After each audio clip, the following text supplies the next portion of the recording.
Hi అండి, ఈరోజైతే అడలి పోచమ్మ దగ్గరకు వచ్చినాం. అమ్మ వాళ్ళతోటి ఫిష్ ఫ్రై చేస్తున్నాం.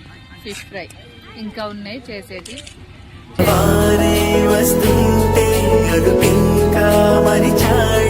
మనసంతా వెలుగేన ఇక చీకటెళ్ళింది తెల్లారి నీ నవ్వుతోనే 10 మంది ఉండగా ప్రతిరోజు